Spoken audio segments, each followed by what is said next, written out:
For those listening to this, if you saw our little girls, they are young, little, honoring, respectful women is what they are. And that's because Jackie puts so much energy into making sure that they are equipped. So I'm very proud of you. Thank you. I appreciate that. Yeah.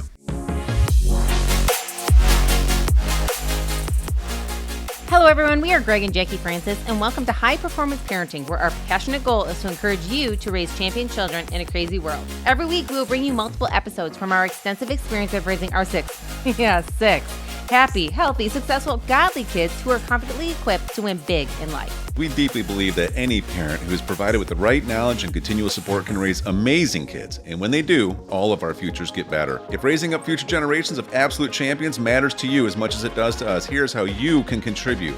Like and share this podcast with everyone you know. And together, let's embrace this journey of raising champion kids in a crazy world. Okay, guys, episode 27. We're continuing a little bit of our story so you get to understand our journey. You know, a lot of times people see our family is six, and they just think, you know, that we just had perfect pregnancies and everything happened. But now you get to hear a little bit about our first journey with these first little twins that we had. And, you know, we were talking about the NICU, and that was another one of those things where all new, like, what's a NICU? Like, what does it mean? They keep your babies in an incubator, literally. You don't get to take your babies home. Another thing that we did not expect.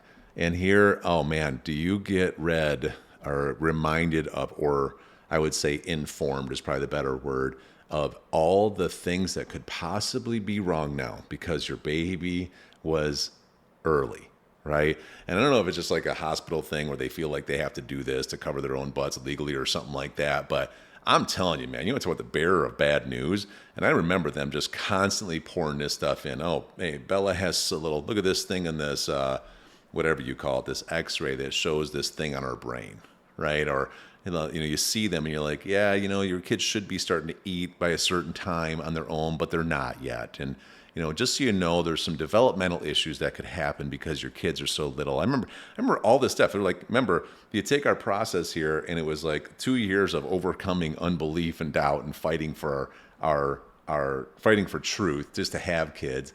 Then it was like a pregnancy that was harder. Then it was early kids, and then it was like this season of the NICU where they were supposed to have to stay there for how long? Like I think at least a month. They said was what they predicted for us, and.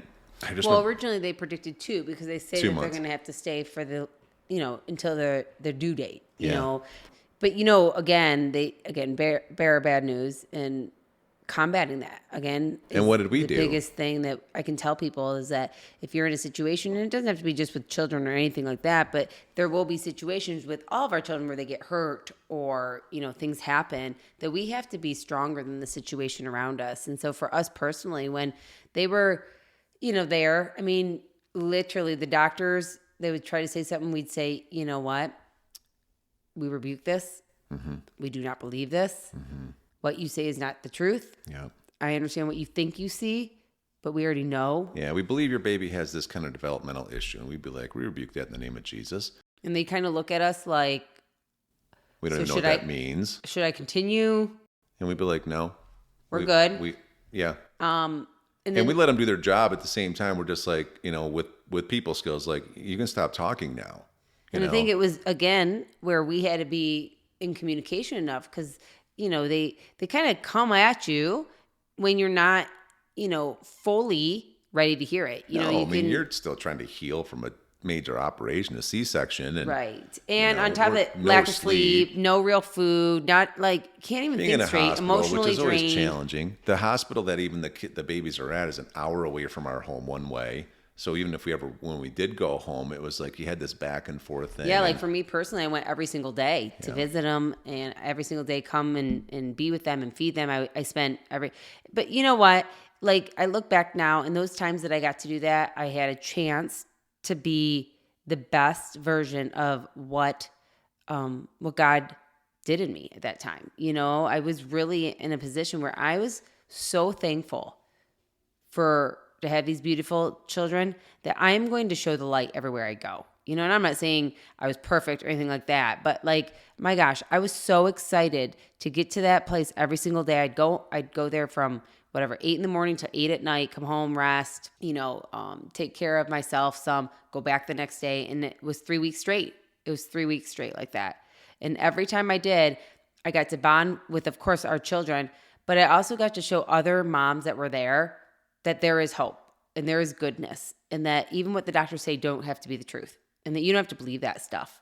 Yeah. And that you and your family can walk out of here too, completely healthy, healed, and ready to go. And it was really a testimony again of just having our mindset right, keeping my thoughts right. I remember for me, daily, I was trying to stand on certain scriptures. I remember every single day, whenever they would say anything about our kids, it'd be like, no, we can do all things through Christ who strengthens us. And I'd be like, Abby Bella, you can do all things through Christ who strengthens you. I remember saying, Abby Bella, greater is he that is in you than he that is in the world. Hey, Abby Bella, no weapon on this planet formed against you can ever prosper. Nothing prospers against you that's a weapon. I remember saying that any tongue that rises against any of us, including you, Abby and Bella, in judgment will be condemned. And that can be a doctor report or anything else. It is condemned in Jesus' name. And I just remember having to stand on this and stand on this and stand on this and constantly speak it and say it and believe it. And, babies were supposed to be there for 8 weeks. When did we bring them home? Yeah, they came home after 3 weeks. We got to bring them home. And they came back home healthy, happy, like not one issue whatsoever.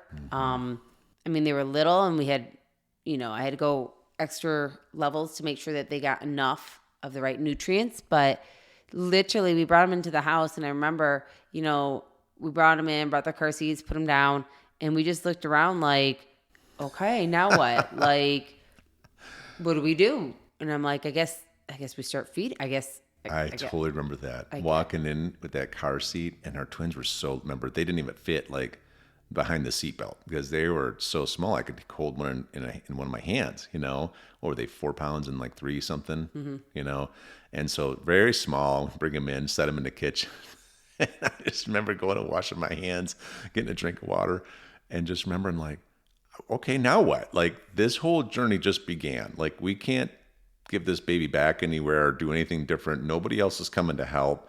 What do we do? Yeah, I do. I remember that. Like, so do we show them around? Like, this is your new room. Like, this is where mommy and daddy sleep. This is, introducing them to our dogs. We had our labs back then, and little Savannah, our yellow lab, would just sit next to wherever he had the baby. She was so good. Right away, she became like a secondary mom. Yeah, she was such a sweet, sweet pup to them. And, I just remember to this day, just kind of sitting down being like, oh my gosh, this is it. This is the real thing. Right. So everything what we that dreamed about for so about. long and wanted, and just the hopes were all coming right now in my little space. And I just remember thinking again, like, God, you are so good. Yeah. You know what I mean? And I know it's like sometimes you sit there and you forget the journey, of how good he is. Yeah. And, did it all work out like I wanted to? No, not at all. I mean,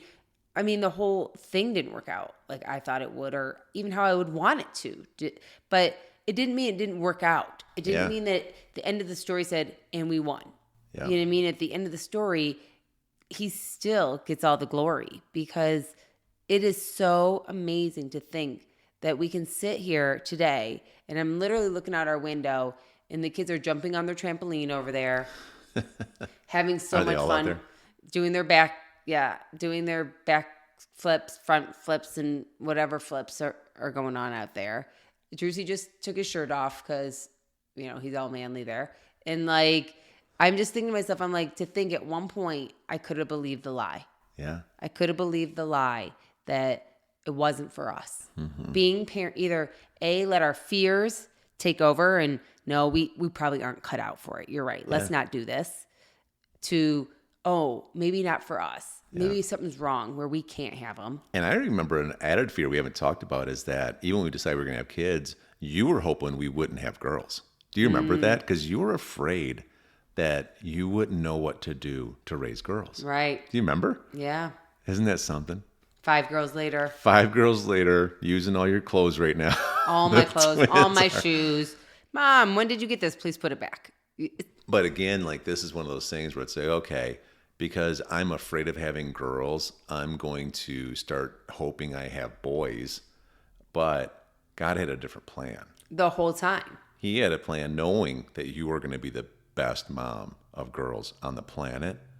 And he was kind of like, okay, I kind of know.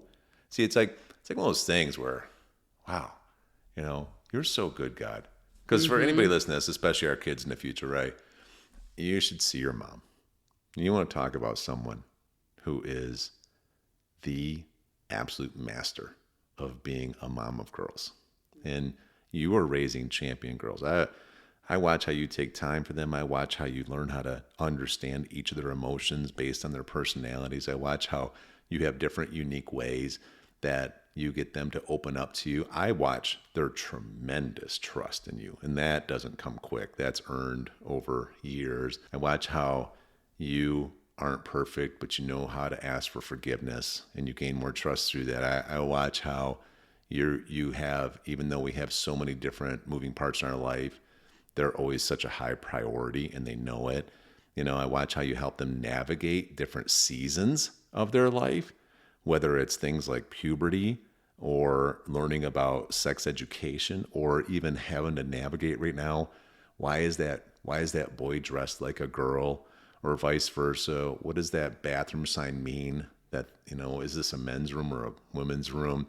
But having these conversations with such class and teaching our girls, for those listening to this, if you saw our little girls, they are young, little, honoring, respectful women is what they are.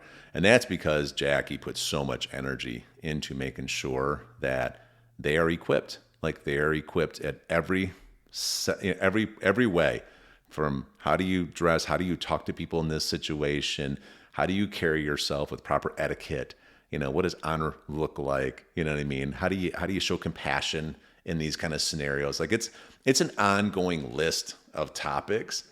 And, but the point is, I feel like even though you were afraid of having girls, like, where does fear come from? Right. That's You can go the acronym route, false evidence appearing real, right? Mm-hmm. And I don't even know where the fear came from for you. I don't really know. Maybe you do, but I just know you had it, right? And then also the other side is, 365 times in the Bible, it tells us not to fear. Right. And so whenever you're dealing with fear, 2 Timothy 1:7 is, for God did not give us a spirit of fear, but of power, love, and sound mind. And even though you had fear at the beginning, you've operated in power, love, and a sound mind ever since. So I'm very proud of you. Thank you. I appreciate that. Yeah. It takes real work, right? It doesn't come every day easy. It does. But Yeah. it takes real work. But how rewarding is it to be a mom of 5 girls?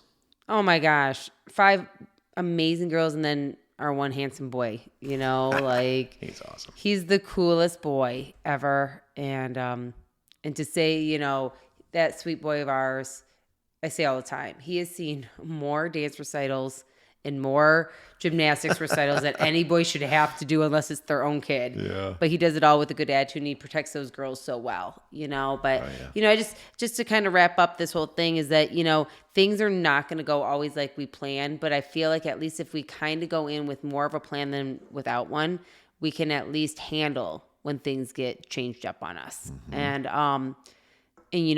then you get a chance to look back and as we continue to talk to everybody out there, like it's so neat to see the knowledge that we've learned, really the information we've gained, and the examples now that we have in our lives to help us in areas as they continue to come our way. And we're so much more confident today than ever. Yeah. Even though the world is a complete crazy mess.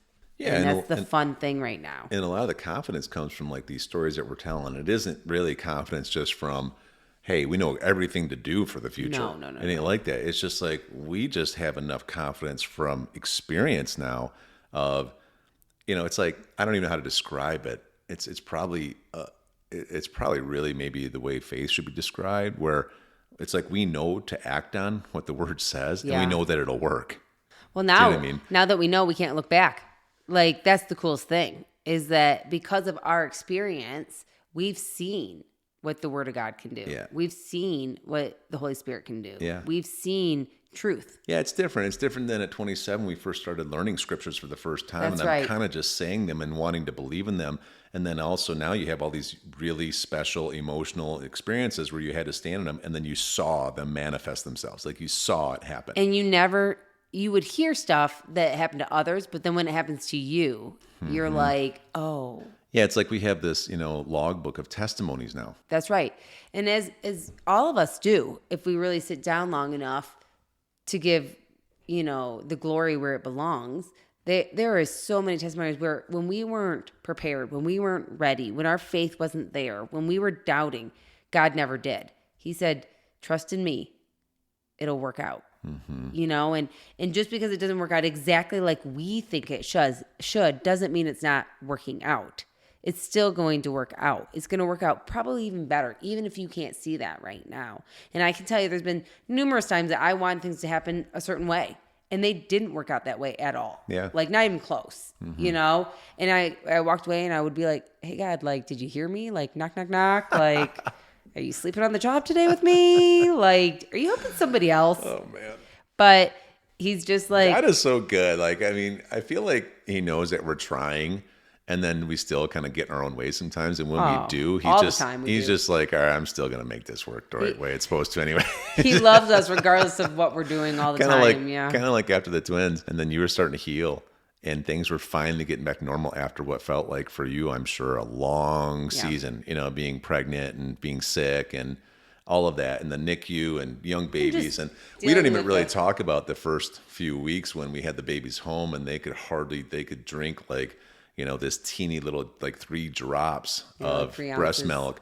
And at a time we had to wake them up every 2 hours in order to keep feeding them that little, because they still couldn't swallow well because they weren't very developed. So we had a fear of, they could choke really easily and not know how to clear it. And it was just like I was on high alert all the time. High alert nonstop. We're taking shifts. Nobody's really getting any length of sleep, And so all that part happened. But now when stuff started settling down, I remember your body was getting back to normal. You were starting to feel normal again.